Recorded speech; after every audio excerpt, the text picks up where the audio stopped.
The surroundings of Hotel of Death. What happened to Skid Row? What's up, guys? It's Jason here, and welcome to my YouTube channel, Company Insight. Like many of you recently, I've been scanning Netflix on a weekly basis to see what's new and maybe entertaining. A couple of weeks ago, I saw that crime scene, The Vanishing at the Cecil Hotel, also known as Hotel Death Netflix, was trending. I decided to tune in, as Cecil Hotel sounded vaguely familiar. I was instantly captivated at what happened at Hotel Death. As soon as the series actually started and the story of Elisa Lam was recounted by various players in the bizarre crime, I realized that I had heard and read about this case before, just when YouTube was really gaining ground as a media platform. Hearing about the young woman found mysteriously intact inside of the Cecil Hotel's water tank sparked my interest in the entire Skid Row area surrounding Hotel Death. I decided to visit Los Angeles for that very purpose, see Cecil Hotel myself, and find out if Skid Row is really as bad as it's made out to be. Today, we'll explore the surroundings of Hotel Death and the rise and fall of what happened to Skid Row. But first, I just need a really quick favor from you. If you wouldn't mind just hitting that like button for the YouTube algorithm, it would help me out a ton. The more engagement a video like this gets, the more likely the YouTube algorithm is to push it out to more people to enjoy. As this is a brand new channel, it's free to do and helps me out a ton. Thanks again. With that being said, let's begin the video. How did Skid Row start? As it turns out, Skid Row lives up to its reputation for homelessness, drugs, mental illness, and violence. Located in downtown Los Angeles, the only 4.24 square mile neighborhood is largely the reason for downtown LA as a whole having a reputation for being seedy and crime-ridden.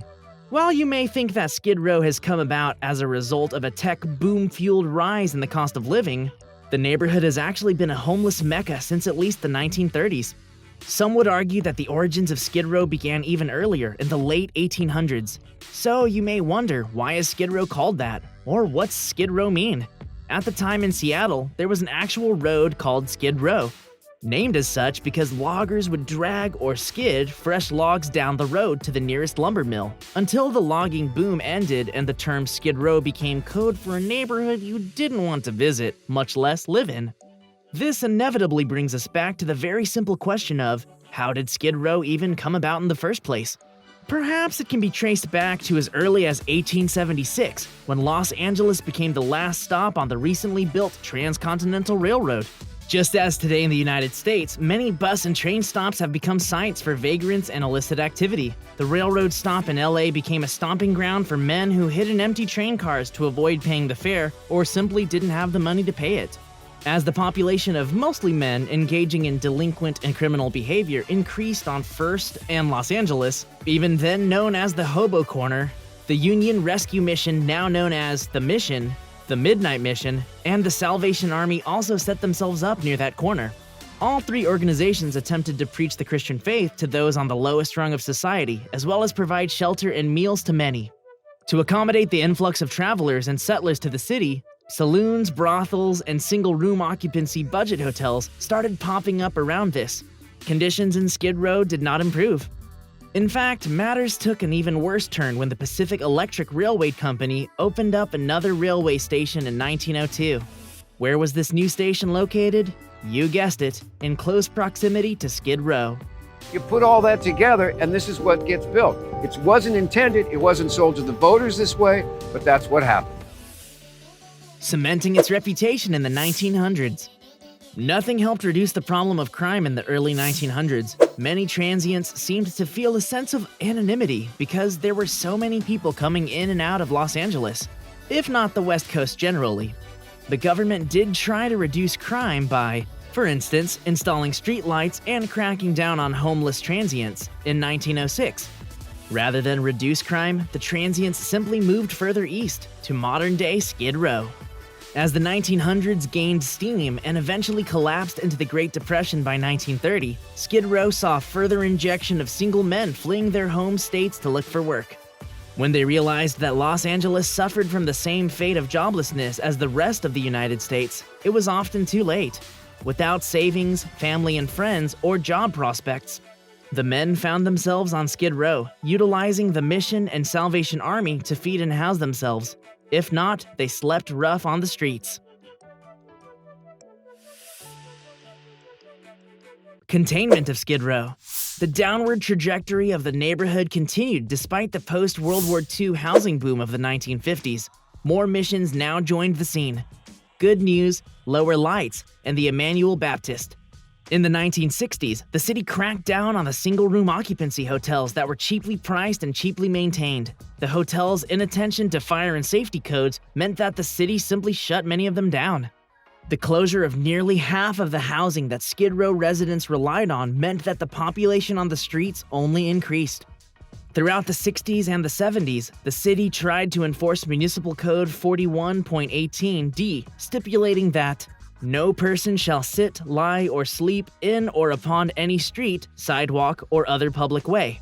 In 1972, the city also envisioned the elimination of Skid Row as part of its overall Central Business District (CBD) redevelopment plan, hoping to improve downtown LA by 1990. However, this was met with resistance among different residents of the extant CBD. They perhaps rightly thought that with the end of Skid Row, that previously concentrated homeless population would spread throughout the entire city. The city government then decided that while its goal continued to be reducing the Skid Row population, it was better to contain the area to its current radius. By concentrating social services and charities within that radius, the Skid Row population had access to basic needs, and the violence and drug addiction among its population could also be contained. In terms of trying to expand our interim shelter bed capacity, but we also know what the only solution is to homelessness, which is permanent housing. Why did Skid Row get bigger? A diverse number of factors increased the countable Skid Row population from the 1970s onwards. By the late 1970s, previous avenues of middle-class employment in areas such as manufacturing gave way to lower-wage jobs. White-collar jobs in the growing information and technology economy increased, leading to more well-paid professionals looking for high-quality housing in the city. The California Mental Health Act of 1967 also rode the overall anti-institution wave that gripped the country as a result of poor conditions in state-run mental institutions. The act allowed governmental authorities to take individuals into custody for only 72 hours of either a psychiatric evaluation or encourage them to undergo psychiatric treatment if they were considered disabled or a danger to others. While the intentions of the act may have been well-founded to provide more autonomy to individuals who were wrongfully institutionalized or institutionalized without their consent, the flip side was that individuals who were truly mentally or emotionally disabled or dangerous were now free to roam the streets. More often than not, they found themselves on Skid Row too. One spoon. That's you. It says sprinkles. There was a one fork. Can I have it too? We want to give some. So why did Skid Row get bigger? After all, various communities around Skid Row progressed. By 1985, just north of Skid Row, Little Tokyo became an eating and shopping destination. Wholesale businesses to the east of Skid Row began to flourish. To continue to help thriving communities, then Mayor Thomas Bradley committed to a $100 million bond to reinforce single-room occupancy buildings for earthquake safety, as well as put a moratorium on the demolition of single-room occupancy buildings. Mayor Bradley also invested in FEMA trailers and campgrounds for Skid Row's homeless. Despite his best intentions, the attempts to improve the lives of Skid Row residents was like putting a Band-Aid on an amputated limb. Other city council members avoided having the trailers established in their districts due to undesirable quality of life concerns, while the campgrounds became so disheveled and dirty from the Skid Row population that they were shut down. The attempts to improve Skid Row just kept on coming, with the next mayor, Mayor Richard Riordan, installing 24 portable toilets in the neighborhood. In 1998, half of them were removed due to similarly unhygienic conditions, and then had to be reinstalled due to a protest. However, the final straw came in 2006, when the city government had no choice but to remove all the portable toilets after they were photographed as being mediums for prostitution. Regardless of what amenities were added to Skid Row, the reality is that without changing the habits of Skid Row's residents for the better, none were effective. They fell into disrepair and filth. This shouldn't be surprising since much of the population is addicted to drugs, where a hit of crystal meth reportedly can go for as low as $2. They treat us like trash. Broken windows, crackdown, and legal encampments. In 2006, the seemingly forward-thinking Broken Windows campaign of Police Chief William J. Bratton actually unintentionally set off the expansion of homelessness and lawlessness. His campaign sought to finally clear the streets of homeless people, arresting them for small crimes such as jaywalking. They were dutifully arrested for tickets they couldn't pay for, but were then sent back to Skid Row. Though harsh, the Broken Windows campaign also seemed to be working in terms of reducing actual violence in Skid Row, even if authorities couldn't keep every perpetrator in custody permanently. For instance, tighter policing with the Broken Windows campaign led to approximately 75% less homicides, 42% less major felonies, and 50% less overdose deaths. Significant progress after years of tolerating relentless crime and open drug use.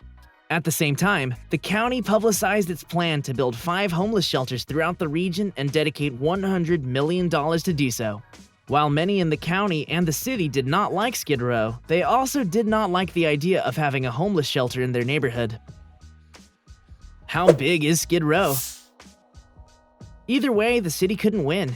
In 2006, the city of Los Angeles shot itself in the foot by signing the Jones Agreement, which legalized homeless people sleeping on sidewalks overnight, as long as they were 10 feet away from any residential or business entrance between the hours of 9 p.m.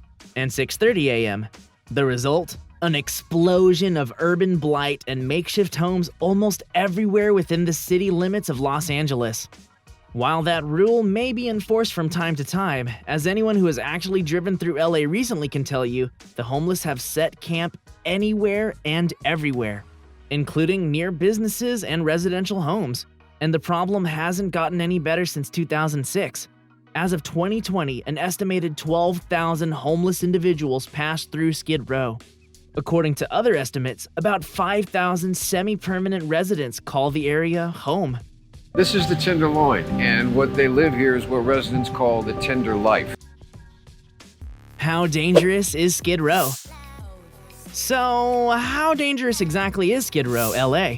If we dig a bit deeper into some of the statistics of Skid Row, we can learn quite a lot about the residents based on the causes of death.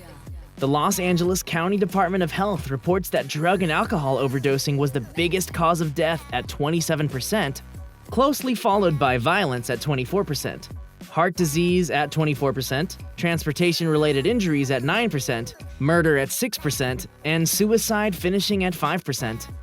One longtime resident of Skid Row aptly describes the neighborhood as a society within a society. The homeless people sell drugs and alcohol to other homeless people.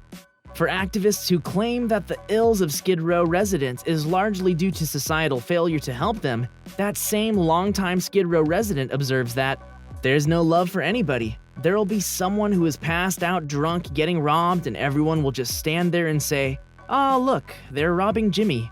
The dog-eat-dog behavior of many residents is fueled by drugs and mental illness. Those same conditions fuel the unsanitary and unsafe conditions of Skid Row. While other areas of Los Angeles may be a shopper's paradise, Skid Row is a melting pot of different diseases. How crazy does it get?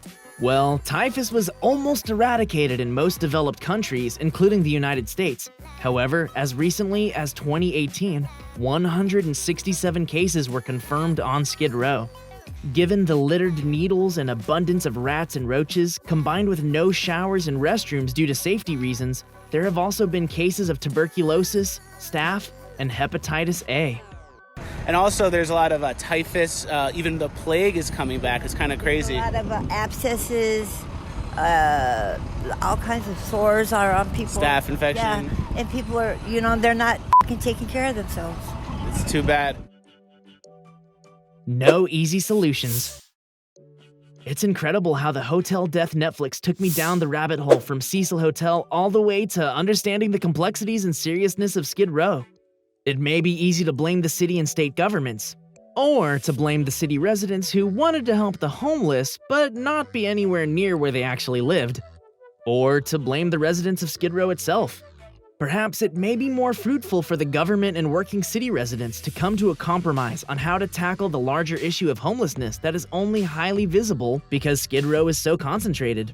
Put simply, getting rid of Skid Row itself may not be the issue, but identifying the mentally unstable from the drug addicts who do want help and those who do not want help as well as all other categories of Skid Row residents, may be the first step in taking action to alleviate the underlying causes of homelessness in Los Angeles. There are more drugs on the street. There's more drug activity in terms of sales. The tents have completely taken over sidewalks. I've seen a lot of people having in public. It didn't necessarily look consensual.